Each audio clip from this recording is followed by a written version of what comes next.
핵이라고 하는 거의 한계는 명확해요. 일단 핵이 있으면 함부로 쳐들어가지도 못하지만 핵이 있는 나라도 절대 못 씁니다. 왜냐하면 핵이 주는 상징성이 있어요. 그거를 우리가 정말 뼈저리게 느끼는 게 뭐냐면 히로시마, 나가사키입니다. 그렇기 때문에 원자폭탄을 북한이 가지고 있지만 함부로 쏘기는 어렵다라는 생각을 하는 겁니다. 미국도 마찬가지예요. 자, 북한. 북한이 굉장히 이제 먹고 사는 것조차 힘든 가난한 국가인데 어떻게 핵무기 보유국이 되었고, 네. 핵폭탄 실험은 어떻게 한 거죠, 북한에서? 다른 나라 핵실험은 좀 비슷합니다. 사실 영국도 그렇고 프랑스도 그렇고 이런 나라들이 어떻게 핵 개발을 했느냐, 파키스탄, 인도 다 어떻게 했느냐 하면은 사실은 미국이 싫어하면서도 일종의 묵인해주는 부분들은 있었어요. 묵인이라고 하는 건 뭐 너무 대놓고는 아니지만, 왜냐하면 자신들이, 그러니까 핵무기를 보유하는 거는 다른 나라 가지고 있는 게 싫었습니다. 근데 어떤 상황에서는 우리 동맹국들이 좀 가지고 있으면 좋겠다는 생각도 하는 거예요. 미국이 처음 핵실험을 했을 때 무슨 생각했냐면 소련도 연구하고 있는 걸 알았거든요. 따라오려면 10년 이상은 걸릴 거다 했는데 정말 순식간에 따라오고요. 수소폭탄 실험을 했을 때도 마찬가지로 수소폭탄이라고 하는 걸 어마어마한 그 파괴력을 가진 폭탄을 미국이 67년 후니까 62년에 합니다. 그러면 러시아는 그래도 또 이거는 정말 어려우니까 10년은 걸리겠지 했는데 63년에 바로 실험을 하고 시점 배치는 65년에 해버립니다. 이런 상황이 되니까 미국도 부담을 느낄 수 있었겠죠. 그러면서 다른 나라들도 좀, 그러니까 우리 우방국이 있어 좋겠다 생각했던 부분도 있는 겁니다. 그래서 지금 드리고 싶은 말씀은 북한이 처음 핵 개발을 할 때 러시아의 도움을 받습니다. 소련이. 그러니까 소련 입장에서는 이제 제일 이제 동생이잖아요. 그래서 이것도 해주고 저것도 해주고 이제 뭐 시설도 좀 지어주고 하면서 도와주는 부분이 있었던 거예요. 그때는 막 여기저기서 막 그렇게 했습니다. 우리나라도 핵 개발을 사실 했었으니까. 자, 그런 상황으로 있다가 틀어지죠. 소련도 붕괴하고 이런 상황에 정말 고난의 행군하면서 힘들어 죽겠는 상황에서도 핵만큼은 개발하려고 노력을 했던 것 같아요. 중국도 자신들도 핵이 있음에도 불구하고 북한이 핵 가지는 건 아무도 좋아하지 않았어요. 근데 실제로 어땠는지 모르겠지만 정말 그렇게 허리띠를 졸라매면서도 핵 하나 있어야 된다라는 생각을 여러 가지 그 국제적인 상황을 보고 알았던 것 같아요. 파키스탄 핵 개발도 마찬가지고. 네. 이스라엘이 사실 핵이 없었을 때 중동 국가들에게 얼마나 두드려 맞았을까도 생각을 해본다면, 그러니까 여기 사활을 걸고 했었던 것 같고요. 그러다가 뭐 여러 가지 일들이 있었으면 핵 위기도 있었었고, 핵 확산 방지 조약에 가입을 했다가 뭐 여러 가지 문제가 있었죠. 그러다가 지금은 이제 결론을 말씀을 드리자면 핵실험에 성공을 하고 처음에는 원자폭탄이었습니다. 그러니까 뭐 이제 크지도 않고 투발 수단도 마땅한 게 없었으니까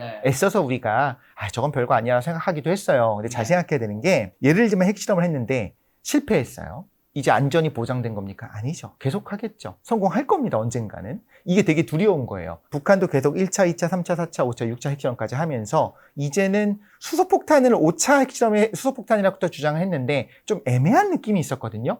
6차 핵실험을 통해서 수소폭탄도 굉장히 궤도에 올라서 이제 강한 성능을 내보내는 것은 이제 확실하게 됐고, 투발 수단도 사실 우주 그 발사체가 북한이 가지고 있죠. 만약에 지금 당장 안 된다 하면 앞으로도 안 될 거냐? 할 겁니다. 100% 할 겁니다. 그리고 발사체도 가지고 있어요. 근데 발사체를 쭉 보면 이것이 누굴 노린 거냐? 우리를 노린 거는 아니구나라는 건 보이긴 합니다. 사실 그 정도의 핵 기술을 가지고 대한민국을 노리기 위해서 만들기에는 그렇게까지 할 필요 없죠. 우리 미친 개야. 나는 누구나 물어뜯을 거니까 우리 건들지 마라고 미국이라든가 다른 강대국들에게 경고를 하고 있는 거죠. 혹시 그럼 북한 핵무기 한계는 무엇이고 지금 개발하고 있는 건 어느 단계인가? 발사체도 그럼 잘 만들어졌다고 그렇죠, 하니까. 있죠. 그게 그러니까 당장 지금 이 순간에 뭐 미국을 본토를 할 수 있을 정도로 성공했을 거냐? 그거는 아닐 수 있으나 앞으로도 계속 이 상태로 유지될 거냐라고 하면 그렇게 생각할 수 없다는 거예요. 100% 이제 성공할 겁니다. 그런 상황인 거고. 핵이라고 하는 거의 한계는 명확해요. 일단 핵이 있으면 함부로 쳐들어가지도 못하지만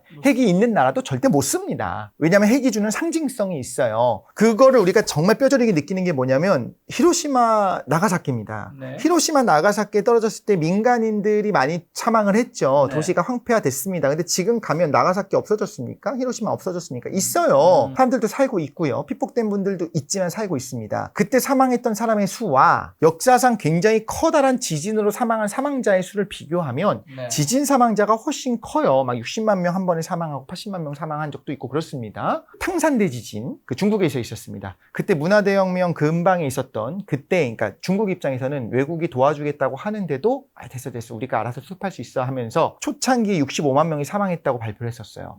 그랬다가 지금은 많이 축소해서 한 20만 명, 23만 명 정도 죽었다 죽었다고 얘기를 하는데, 사망했다고 얘기를 하는데, 실제로 여러 가지를 숨기고 싶었던 중국 정부 입장에서 60만 명 사망했을 가능성이 높겠죠. 그런데 그걸 계속 숨겨놓고 있었어요. 자, 제가 드리고 싶은 말씀은 뭐냐면, 그러면 도쿄 대공습 당시에 도쿄가 완전히 정말 폐허가 돼버릴 정도로 위해서 소위탄을 사용해서 완전히 다 그냥 폐허로 만들었습니다. 그때 사망했던 사람 수와 히로시마 원자탄으로 인한 사망한 사람들의 수를 비교를 해봤을 때 어디가 더 피해가 컸느냐, 이건 산술적으로 얘기하기는 어려운 부분이 있습니다만, 일본이 우리가 피해자다라고 계속적으로 주장하는 이유는 뭐냐면 그 원자탄 때문이었어요. 원자탄을 터뜨리는 것이 명분이 있었는가는 좀 길게 얘기를 해야 됩니다. 미국 입장에서 왜 그렇게까지 했는가도 여러 가지 얘기해야 되는데, 결론적으로 말씀드리자면 지금까지도 일본은 피해자다. 미군, 미제국주의자들이 사실은 일본을 우리를 이렇게 힘들게 만들었다라고 주장하는 논거 중에 하나가 뭐냐면 원자탄이에요. 원자탄 맞았기 때문인 거예요. 그 피해가 컸지만 어마어마한 피해는 아니었을 수 있음에도 불구하고, 그렇기 때문에 원자폭탄을 북한이 가지고 있지만 함부로 쏘기는 어렵다라는 생각을 하는 겁니다. 미국도 마찬가지. 여기서 궁금한 게 있어요. 미국이 히로시마나 나가사키에 원자폭탄, 핵폭탄을 쐈잖아요. 네. 그걸 쏘므로 인해서 미국은 미국의 영토를 지키거나 했겠지만, 미국이 그걸로 인해서 제재받은 건 뭐예요, 그러면? 그러니까 한마디로 앞으로 핵을 쏘는 나라는 생기기 힘들다는 게, 그로 인해서 제재를 받거나 다른 나라에 대해서 이 나라를 요격할 수 있다, 그런 게 있는 거잖아요. 그러면 그걸 쏘는 국가는 현재까지 미국밖에 없는 거잖아요. 네. 미국은 강대국이었기 때문에 그거를 제재받지 않았던 건가? 를 여쭤보고 싶은 겁니다. 그렇죠. 왜냐면 핵폭탄을 가지고 있으니까. 그렇죠. 근데 이제 비난을 받았고, 일종의 원죄처럼 주홍 글씨가 남아 있는 거죠. 네. 근데 미국은 공식적으로 필요했다라고 얘기를 하고, 이제 여러 가지 설들이 있습니다. 하나 흥미로운 걸 말씀을 드리자면, 미국이 왜 그걸 쏘아야만 했느냐? 일본이 1억 총 옥쇄를 주장하면서 미군이 오키나와 상륙했을 때 어마어마한 피해를 받습니다. 미군이 받아요. 자, 그런 상황에서 지금 우리는 천문학적인 돈을 들여서 원자폭탄이라는 걸 만들어냈어요. 그런데 딱 보니까 이걸 안 써도 우리가 충분히 폭격을 통해서든 뭐가 되든 간에 이길 수 있을 것 같아. 네. 그럼 미군의 군부가 안 쓸 것이냐, 첫 번째. 안 썼습니다. 이겼어요. 그 과정에서 미군 2만 명이나 한 10만 명이 사망을 했습니다. 이제 전후에 이제 청문회도 열리고 이제 하는 과정에서 이제 의회가 발견을 합니다. 잠깐만, 이거 뭐지? 맨해튼 프로젝트라는 게 있는데 여기서 돈이 엄청나게 들어갔네? 이거 뭡니까? 라고 얘기했는데 군에서 원자폭탄이라는 걸 만들었어요. 근데 왜 안 썼습니까? 필요 없어서 안 썼습니다. 한 20만 명 정도, 우리 미군이 한 2만 명 정도 죽었지만 일본의 민간인 어떻게 살려줍니까? 이렇게 이야기를 했다고 가정해봅시다. 어떤 일이 벌어질까요? 다 잘리죠. 뭐가지 날아갑니다. 그래서 써야 될 필요가 정치적으로 있었을 수도 있는 거, 첫 번째. 그리고 일본의 저항이 너무 셌어요. 너무 세니까 적당히 항복을 했으면 안 썼을 거예요. 그러니까 이런 거 있지 않습니까? 내가 아무래도 밀리는데, 나도 항복하고 싶은데, 타이밍을 못 잡고 있는데, 얘가 세게 한 대 내 때려주면 그때 내가 항복을 할 수 있어요. 그런데 일본이 그런 한 방 때려주는 걸 미국이 해준 걸 수도 있는 겁니다. 또 뭐라고 이야기를 하냐면, 일본 1억 총 옥쇄 이런 얘기를 하면서 정말 결사항전, 모든 민간인까지도 다 우리가 저항해야 된다, 이걸 하고, 이런 핵이라고 하는 게 없었으면, 미군들의 손실도 컸을 거고, 미군도 뭐라고 생각했냐면 눈이 뒤집어져서 그래? 그럼 너희들 완전히 진짜 석기시로 돌려넣어줄게, 이렇게 막 생각하고 있었어요. 이런 타이밍에 차라리 핵이 터져서 민간인 피해가 적었을 수도 있다라는 분석도 있습니다. 그래서 제가 이걸 명분을 준 거죠. 여쭤봤는 이유가, 이제 미국이 그때 쌓는 걸과 히로시마 나가사키면, 예를 들면 러시아 우크라이나에서도, 러시아도 어쨌든 미국보다 중국보다 약한 건 세계 강대국이란 말이죠. 러시아가 쏘고도, 러시아 어차피 핵무기가 많잖아요. 다른 나라가 쉽게 요격하기도 쉽지 않고 할 텐데, 러시아는 왜 안 쏘느냐가 미국만큼의 강대국은 아니고, 또 예전과 지금은 또 시대가 너무 다르기 때문에, 그때는 막 이런 핵확산 금지 교약도 제대로 뭔가 자리도 안 잡혔을 테니까, 그런 것 때문인가요? 지금 말씀하신 거 들어보니까 그런 느낌이 드네요. 미국이 왜 쐈느냐 하면, 미국엔 피해가 생각보다 너무 컸기 때문이에요. 본토에 상륙하게 되면 그때부터는 좀 쭉쭉 밀 수 있을 줄 알았는데, 더 격렬하게 저항하는 걸 보고 안 되겠다라고 해서 쏜 게 있거든요. 러시아 입장에서 우크라이나 전쟁은 금방 끝날 줄 알았습니다. 그리고 핵을 쓸 이유도 없었어요. 굉장히 쉽게 할 수 있을 줄 알았는데 너무 피해가 크고, 그리고 체면도 좀 구기고 이런 상황이 됐잖아요. 그렇기 때문에 쓸 수도 있다라는 생각을 전문가들도 했어요. 했죠. 작게는 쓸 수도 있다. 일부러 보여주려고. 근데 그럼에도 불구하고 안 썼죠. 근데 안 썼죠. 사실 이걸 썼을 때 그럼 어떤 제재가 있을 거냐라고 말씀하시는데 주홍글씨로 남는 겁니다. 이 나라 미쳤구나. 지금 러시아가 어쨌든 개혁 개방을 한 다음에 서구와 사이가 좋았잖아요. 네. 노르트 스트림 보십시오. 그 천연가스 공급하면서 이렇게 했었잖아요. 네. 그러던 나라가 약간 이런 느낌이에요. 독일이 네. 지금은 EU에 있어서도 굉장히 선진국이고 좋은 나라라고 우리가 독일 생각하잖아요. 근데 어느 날 갑자기 네오나치가 네. 정권을 잡았을 때 뭐라고 생각할 거냐면 그 독일을 영원히 모든 나라가 적대시할 겁니다. 프랑스는 독일을 결과적 그런 일이 벌어지면 다시는 안 믿을 거예요. 러시아가 그런 상황이었던 것 같아요. 러시아가 만약에 여기서 우크라이나 핵을 쏜다? 영원히 네. 앞으로 200년, 300년이 지나도 러시아라고 하는 나라는 상종 못할 나라는구나라고 생각할 수가 있겠죠. 방금 말씀하신 맨해튼 프로젝트는 과학기술이나 필연적 결과였을까요? 상황이 만든 특수한 사건이었을까요? 저 이 질문이 너무 좋았어요. 저는 개인적으로 이제 역사를 좋아하니까, 과학사를 네. 좋아하니까 이걸 보면서 아까 살짝 말씀을 드렸는데 필연적이었고 네. 인간의 광기가 집 섬을 쥐고 불 음. 속에 뛰어드는 분화방이 될 수밖에 없는 상황이었던 것 같아요. 언제부터 시작됐냐면 마리 퀴리가 그 에너지를 발견했을 때, 그리고 아인슈타인이, 이건 독자적인 겁니다. 이는 MC 스퀘어 특수상대성 이론을 발견합니다. 1905년이에요. 네. 그런데 이는 MC 스퀘어는 뭘 말하는 거냐면 에너지와 질량이 등가라는 거예요. 네. 그 질량은 에너지로 변환이 될 수 있다라는 건데, 이론상으로 수학적으로는 가능한데 그게 어떻게 가능해? 실제로 그게 어디서 일어나? 라고 하는 거는 별개의 문제였어요. 그런데 그 마리 퀴리의 그 이상한 에너지 있죠. 뭔가 방사되는, 에너지가 네. 방사되는 그 에너지가 이거인 것 같다라고 생각을 하고 이것이 알려지게 되니까, 아직까지는 태양의 에너지 원인이 뭔지 모르는 상황입니다. 알려지게 되니까 그때 전쟁 혹은 전쟁을 준비 중이었던 나치 독일이나 서구에서도 원래는 다 친했어요. 과학자들끼리, 물리학자들끼리 다 친했습니다. 우리가 알고 있는 뭐 하이젠베르크도 보어랑 친했었고 이렇게 했었잖아요. 그런데 이 에너지가 어마어마한 게 나올 수 있다는 걸 알아낸 순간 이걸 무기화할 수 있는 거 아닐까라는 생각을 한 겁니다. 독일도 했고요. 사실 영국도 했습니다. 그러니까 이때 무슨 일이 벌어지기 시작하냐면 내가 아는 걸 쟤도 알고 나도 알아. 그럼 이런 얘기를 할 수 있죠. 아인슈타인이 없었으면 이는 MCO이 뭔지 몰랐으면 이게 개발되지 않았을까? 이는 MC 스퀘어는 아인슈타인이 아니었어도 특수상대성 이론은 10년 안에 나왔을 거예요. 일방상대성 이론 좀 어려운데 특수상대성 이론 나올 수 있었을 거예요. 그 말은 뭐냐면 이 정도 과학기술, 개발의 기술이 되고 나면 필연적으로 이 에너지원이 있는 건 알았을 거고 그걸 가지고 핵무기는 나왔을 거예요. 그러면 이제 나올 수 있는 걸 알았습니다. 너도 알고 나도 알아요. 그러니까 나치 독일이 연구를 처음에 슬슬 시작합니다. 그때 열심히 하진 않았어요. 근데 그 이야기를 듣고서 서구의 과학자들이 서구에서 이제 쫄기 시작한 거예요. 쟤네들은 미친 집단인데 굉장히 이제 전체주의적인 집단이잖아요. 저 파시스트들이 만약에 저걸 개발하게 되면 큰일 날 수 있다. 그래서 우리가 알고 있는 그 아인슈타인이 편지까지 써갖고 이거 위험하니까 개발을 해야 된다라고 이야기를 하지 않습니까? 그러면서 총력을 기울여서 개발하게 된 거예요. 전쟁 상황에서 이건 필연적이었다. 어마어마한 에너지가 있는 거 안 쓰겠습니까? 쓸 수밖에 없는 상황이었던 거죠.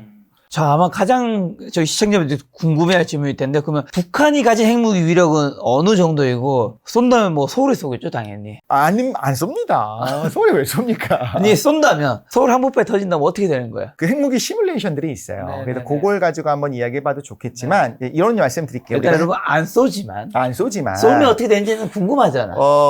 그렇죠. 지금 북한이 가지고 있는 가장 센 핵무기를 뭐 서울 뭐 시청 상공 네. 혹은 뭐 서울 어디 뭐 상공에서 터뜨렸을 때 어떤 일이 벌어지냐. 화구가 만들어져요. 일단 어마어마한 에너지를 가지고 저 상공에서 터집니다. 그래야지만 밑에 여기서 떨어진 게 아니에요? 땅에까지 떨어지면 오히려 그 수류탄 보면 그러니까 엎드리면 살잖아요. 이제 위에서 터져야지 전체적으로 위력이 커지는 거예요. 약간 위쪽에서 터지게 되면 정말 증발해버리는. 왜냐하면 수천만도 수억도까지 올라가는 중간 부분이 있기 때문에 내가 죽는다는 것을 못 느끼고 증발하는 행운이 될 수 있는 그런 영역이 작게 있고요. 그걸 못 느낀다는 게 되게 흥미로운데 이거 한번 실험해 볼까요? 요거 이렇게 손 들어보세요. 제가 이걸 놓으면은 탁 하고 잡으셔야 됩니다.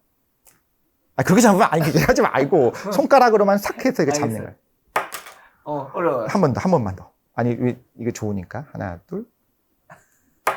자, 이거 못 잡아요. 왜? 보통 못 잡아요. 네. 왜냐면 우리가 눈으로 보고 떨어뜨려내라고 탁 잡는 데까지 걸리는 시간이 빨라도 0.08초 이 정도. 아마도 그게 떨어진 걸 눈으로 봤을 때는 이미 시차가 생기니까. 맞습니다. 애초부터 우연찮게 하면 잡히는 거죠. 그래서 이게 달리기 이 땅에서 달려나가잖아요. 네. 이게 들쭉들쭉 하다가 듣고 달려간 것보다 그러니까 인간의 신경 전달 속도가 있으니까 빠르게 달려가면 실격 처리됩니다. 그 정도예요. 그러니까 우리가 뭔가 뻥 하고 터져서 시각으로 뭔가 빛났구나, 뭐가 터졌나라는 거 뇌가 인지하는 그 0.1초보다 훨씬 빠르게 내가 증발할 거니까. 예를 들면 마포구에 미사일 떨어져서 제가 죽는 것보다는 핵폭탄 떨어져 죽는 게 훨씬 낫죠. 훨씬 낫죠. 아예 모르니까. 그것도 모르니까. 이야기해요. 그 타이타닉 탐사선 얼마 전에 그 폭격에서 안으로 쫙 우그러들어서 죽었던 그 사건 있지 않습니까? 그것도 아마 죽는다는 사실을 심해서 내려가다가 그것도 거의 0.1초 안에 우그러들었거든요. 그래서 아마 우리가 볼 땐 되게 끔찍한데 본인이 죽는다는 자각도 못했을 가능성이 커요. 자, 그런 화구가 있고 그 다음에 이제 화구가 만들어지면 어떤 일이 벌어지게 되냐면 거의 진공이에요. 왜냐하면 너무 온도가 뜨거우니까 다 밖으로 밀어내 버립니다. 그럼 이 진공 상태에서 바깥쪽에 있는 공기들이 그쪽으로 막 쏠려 들어가요. 재폭풍이 일어나는 겁니다. 그러면서 우리가 아는 그 버섯구름이 만들어지는 거예요. 자, 이때 이 폭풍 때문에도 많이 사망을 하게 될 거고요. 그러면서 실제로 히로시마, 나가사키도 마찬가지지만 화재 발생해서 많이 죽습니다. 아예 그 에너지로 즉사하는 사람들도 있고 증발하는 사람들도 있지만 그 열 에너지가 너무 뜨겁기 때문에 저 멀리 한 20km, 30km 바깥에서 봐도 눈은 멀고요. 망막이 다 타버리고요. 예를 들면 더 근처에 있었으면 껍질이 다 벗겨지겠죠. 3도 화상을 입겠죠. 이러면 이제 사망한 사람들이 있을 거고요. 그 다음에 이제 방사선 낙진이 비처럼 내리면서 그것 때문에 방사선 피폭도 시작되는 그렇죠. 거고. 피폭이 시작되는 거죠. 근데 그런 것보다 더 무서운 거는 지금에 와서는 이제 정밀 기술, 우리의 근간이 사실 서울이 그렇게 폭격을 당한다고 했을 때 여기가 오염이 돼버리잖아요. 그럼 한동안 경쟁력을 잃어버리고 주가가 떨어지고 자, 이런 것도 어마어마한 문제가 있겠죠. 지금 한 거는 아마 영상에 넣으면 더 좋을 것 같아서 제가 하나 그거를 직접 보여드릴게요. 핵무기 시뮬레이션. 시뮬레이션을 좀 이렇게 검색을 하면 뭐 이런 것들이 있습니다. 뉴크맵이라고 있어요. 그럼 우리가 뉴크맵을 검색을 해서 한번 들어가면은 그러니까 재밌습니다. 뭐 실제가 아니니까 재밌는 거죠. 실제라고 생각하면 너무 무섭죠. 이런 사이트에 들어간 뉴크맵 바이 뭐 이렇게 있습니다. 여기 딱 들어오면 재밌죠. 이런 거. 미사일 맵도 쓸 수 있답니다. 그 다음에 몇 킬로톤짜리를 할 거냐 여기 보면은 가장 강한 북한 무기. 북한 무기가 있습니다. 노스코리안 웨폰인데 2017년에 했던 150킬로톤 정도로 보인다라는 것이 있고 그러면서 폭발 한번 시켜볼까요? 어디서 할 거냐 이렇게 하고 이제 폭발시키면 이렇게 뜹니다. 그래서 이게 어떤 이펙트를 말하는 거냐. 이 화구, 파이어볼 자체는 반경 500m 정도. 이는 너무 행운인 거죠. 이분들은 살아남는 거. 그러니까 그냥 고통 없이 죽는 겁니다. 그 다음 레디에이션, 방사선이 막 뿜어져 나가는 건 반경 1km 정도. 이런 식으로. 그러면서 이런 폭발에 대한 그 데미지가 일어나는 부분은 여기까지. 그리고 열 때문에는 여기까지 이렇게 나오는데 일단 여의도 국회의사당까지 다 들어가죠. 이 안에. 요렇게 이런 반경 안에서 그리고 그 빛 때문에 일어나는 작은 약한 어떤 그런 것까지 하면 서울 전역이 다 들어갑니다. 자, 잘 생각해 볼게요. 핵전쟁이 일어날 뻔한 적이 몇 번 있었어요. 실수로. 한 번은 뭐가 있었냐면 그 러시아에서 소련에서 레이더를 보고 있는데 미국이 핵을 발사한 것처럼 보이는 겁니다. 뭐 레이더에 나왔어요. 그럼 어떻게 해야 돼요? 나도 쏴야죠. 그렇죠. 같이 쏴야 되는 거야. 동시에 같이 쏴야 됩니다. 아니면 이게 떨어져 버리면 끝나니까. 그래서 이제 이거 긴급이다 이렇게 쏘려고 하는데 그때 이걸 관리하는 분이 약간 이상한 생각을 했어요. 뭐가 이상했을까요? 한 발을 쐈습니다. 미국이. 한 발 쏠 리 없잖아. 그렇죠. 쏠 거면 여러 발 쏴서 한 방에 초토화시켜야지. 그래서 그때 이거는 오류일 가능성이 높다라고 해서 핵전쟁이 안 벌어졌던 사례가 있어요. 그 말씀 왜 드리냐면 지금 한 발 쐈잖아요. 북한이 한 발 쏠까요? 그럼 동시다발적으로 아예 초토화시켜야지 이러고 나면 보복을 당하는데 그러니까 이건 한 발의 위력이 이랬다라는 걸 얘기하는 것이고 실제로는 어마어마한 일들은 일어날 수 있다 생각할 수 있습니다. 한국에 이걸 쐈을 때 서울은 그냥 초토화된다. 그렇죠. 여러 발 쏘면 수도권도 가능하고 전국도 초토화될 수 있다. 그렇죠. 이게 너무 크니까 못 쏘는 것도 있어요. 위력이 너무 크면 요즘 이제 핀포인트로 타격을 하는 것이 낫고 군사 기지만 공격을 그나마 하려고 할 텐데 이렇게 하고 나면 뭐 북한은 뭘 얻겠습니까? 그래서 이런 거 할 수 있으니까 무섭지라고 의식되는 거죠. 이왕 쏠 거면 저희 집 근처에 떨어지는 게 차라리 그나마 행복할 수는 있겠다는 생각이 드네요.